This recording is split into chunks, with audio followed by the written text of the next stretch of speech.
What's up, everybody? It's Josh coming at you from Nerd Adventures Tower. Obi-Wan Kenobi, Episode 6. It has come, it has went, and I actually liked it more than I thought I would. But it's definitely not perfect, and I think there's a ton of stuff that we can get into in this video. So I want to begin by talking about the things that really work for me and why I think, very importantly, this show does actually handle the landing. I don't want to kind of just generally speak to how I view the show overall and what I think Star Wars should learn from this series. So let's begin with the stuff that works, man. I mean, we were promised the rematch of the century, and I did think that a lot of the visual elements for the fight between Obi-Wan and Vader were awesome. I personally liked the planet. The setting was really cool with those stalactite or stalagmite things out there. The way Vader lands on the planet by himself, goes out to face Obi-Wan. I feel like there were a lot of cool shots, a lot of atmosphere was built. The choreography of the actual lightsaber fighting was pretty decent. Vader's obviously very powerful. Obi-Wan completely has his mojo back in a way that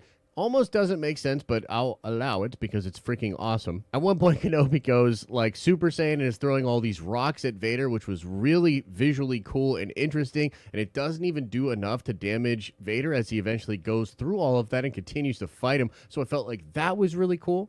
But the best part of the fight is the symbolism that's created in the different scenarios, like when Vader crushes the ground beneath Kenobi and attempts to bury his old master, lording over him, having the high ground in that example. Really metaphorical and very cool visually for the fight. Like all good Star Wars fights, what's happening in the moment is really cool, and it's a good character versus an evil character, but a lot of what's actually happening is symbolism for the dark side fighting against the light side. But it's the character moments between these two men which really hit me in the feels and was unbelievable. The sequence that leads to Anakin having a lot of his Vader mask taken off, the fact that Kenobi sees that and gives one of the most endearing and just tear-jerking performances when he tells Anakin that he's sorry, and he's truly sorry for all of it. I absolutely felt that. It hit me in the feels. The visual way that they did the makeup for Hayden Christensen and had his eye and face being very clearly visible there really worked for me.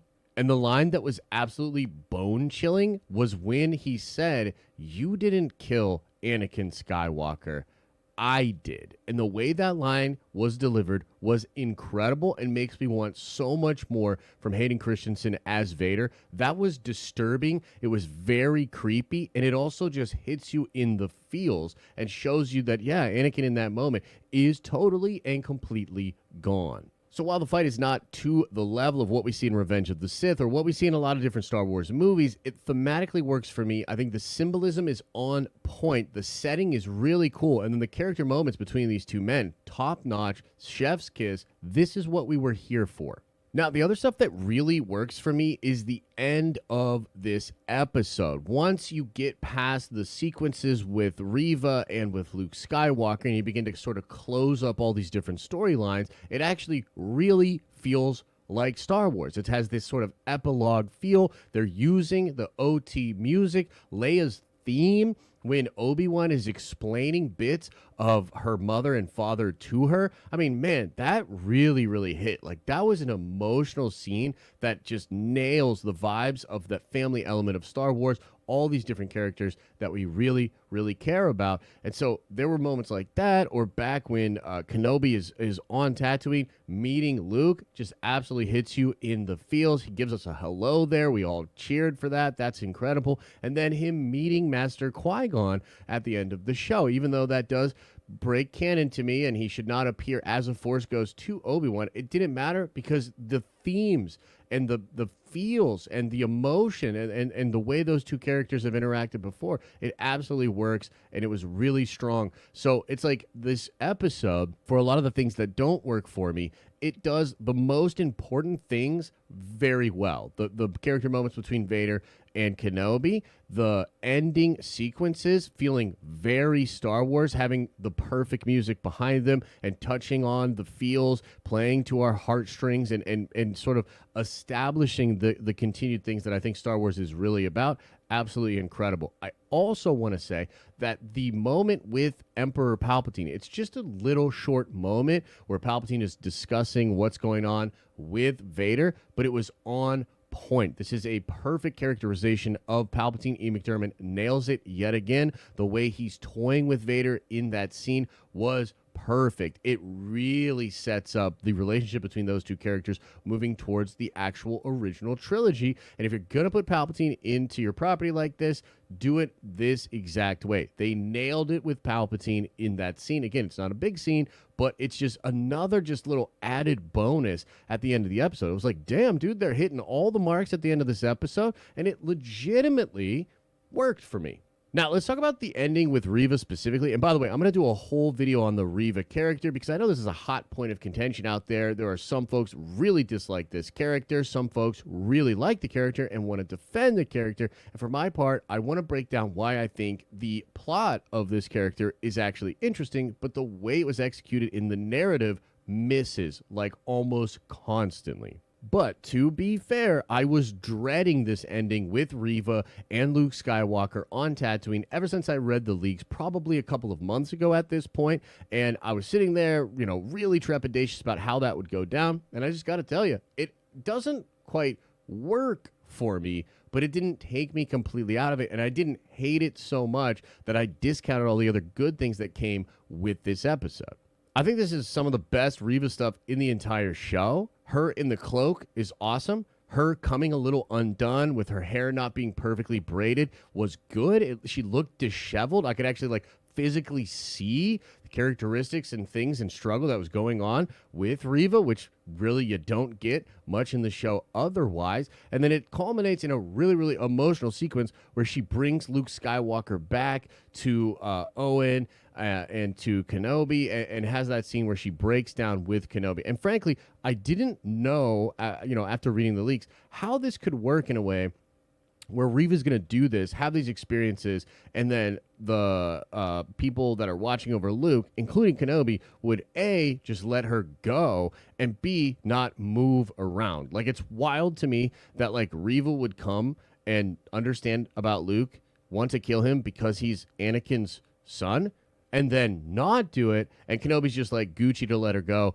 and Uncle Owen's going to stay where he's at. He's not going to move around, right? Now, the way it's executed kind of works for me because Obi-Wan is just generally saying, you have the chance now to do better. You've chosen mercy and all of these different things, and it's her version of going to the light side. I still wish he'd probably watching over a little bit more carefully, and I frankly don't think you needed to have the character of Reva be that close to canonical characters, and it does raise all sorts of questions. But at the end of the day, how was it executed in the show?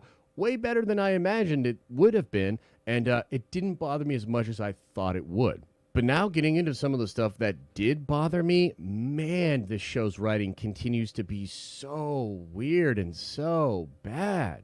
You set up a scenario in which the hyperdrive is gone. You have a Star Destroyer chasing this small ship, firing at it, and it's whipping around really agilely to avoid that fire.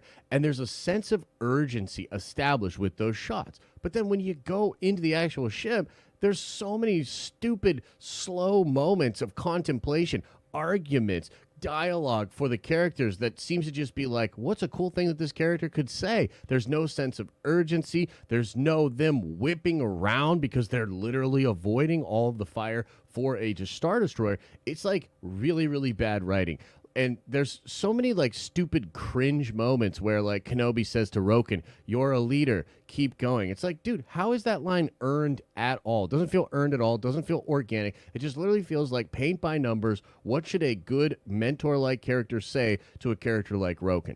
Frankly, almost all of the side characters and side plots that they've established were horrible to me. Not executed well at all. And a lot of the writing in the show literally comes down to what should these characters be doing? It feels like the writers were okay, here's a couple of cool points that we need to get to. Here's a scene where they're technically not at that cool point yet. Well, we need these characters to do something. What do we want these characters to do? We got to make them do something. It abandons all logic. It feels so bad, man. I mean, Reva showing up back on Tatooine in a cloak, wants to be seemingly somewhat discreet, knocks over this dude, talks to this guy about where Owen is at. Then that very same guy finds Owen seemingly in town. Reva's not there. She's out looking for the Lars homestead, and yet Owen can get there before she can. And then he has like one of the most cringe conversations with Aunt Beru that I've ever heard, where he's literally like coming in there and he's like, we've got to go. And she's like, no, we don't. I'm not abandoning my home because we need to have a combat here. I mean, look at this dope set. Like, it's so stupid. They absolutely should have run and not stayed there. It makes zero sense. Obi-Wan's able to get from where he's at with Vader all the way to Tatooine and land just in time for Reva to come back with Luke Skywalker. And by the way, you know what Uncle Owen and his wife were doing to try to find Luke? Walking about 10 feet away from the homestead and just shouting, Luke, where are you, into the desert. It's very dumb. Like, to me, the writing in the show has been really bad, like very, very bad. And even in this episode, there's like mind-blowing, horrible pacing, really weird decisions, and it's just really goobly glob. So there's some good stuff in this episode, and I think it ultimately does sort of redeem the show. But man, there's a lot of bullcrap even in this finale. And the last thing I'll talk about that I really didn't like with this specific episode is just the canon, man. Like, they're playing it way too fast and loose with the canon. Like, they've abandoned all idea of Leia not knowing who Obi-Wan was. She absolutely knows who he is. And I suppose you could explain her discretion in the message that she sends in A New Hope, because he had said, we got to be careful and, you know, it's going to be bad for either one of us. But that's just weird mental gymnastics to get past that. I also think Reva, knowing about Anakin, having been working with the Inquisitori and them having on record some of the things that she found, and yet having that stuff have no influence on the fact that Bail and Leia form in the Senate for years up until A New Hope. It's crazy to me. I have no idea how Vader completely loses where Obi-Wan would be going if there's a freaking Star Destroyer right over that planet where Kenobi was at. Like, there's just a lot of weird canon stuff. And of course, yes, Luke Skywalker has now had experiences with a Force user, and I think they changed it so he doesn't quite see the saber because he gets knocked out. But at this point, like, Luke has had experiences and formative experiences and trauma with Obi-Wan that I just feel like absolutely would be addressed by those two characters in A New Hope. So for me, man, and I guess this kind of takes us into the part of the video where I'm going to talk about the show overall. I really think the show overall was a disappointment. And even though the last couple of episodes kind of earned me back a little bit, and I'm like, yo, those were super fun. And some of my favorite Star Wars moments, like, those are really, really cool moments. Overall, I do not want a season 2 of Kenobi. I do not want Joby Harold or some of these other writers to be touching Star Wars anymore. And frankly, I don't want Disney to take the wrong ideas here. I don't want them to, like, learn the wrong lessons. Seemingly, the show has been very popular and very successful for them, and I would absolutely hate for them to ignore all criticism here, to not understand that they are rubbing up against canon and doing things they probably shouldn't be just because the numbers are there. It's like classic reactionary corporatism, and I absolutely hate that that might be a lesson that Lucasfilm learns from the Kenobi show. Those are my overall thoughts. We'll be talking about the episode in depth tomorrow morning live on our live streaming channel. Make sure you come on by for that. I'm also going to be doing videos about Reva, about a potential season 2, and I also did a fan fiction version of my Kenobi, what I would have done with an Obi-Wan Kenobi show, and I'm going to be releasing the first episode of that fan fiction very soon as well. Feel free to let me know your thoughts about the show overall in the comments section here, and I'll see you really soon. As I always say, hope you're having an awesome and a nerdy day, and I'll see you in the next video.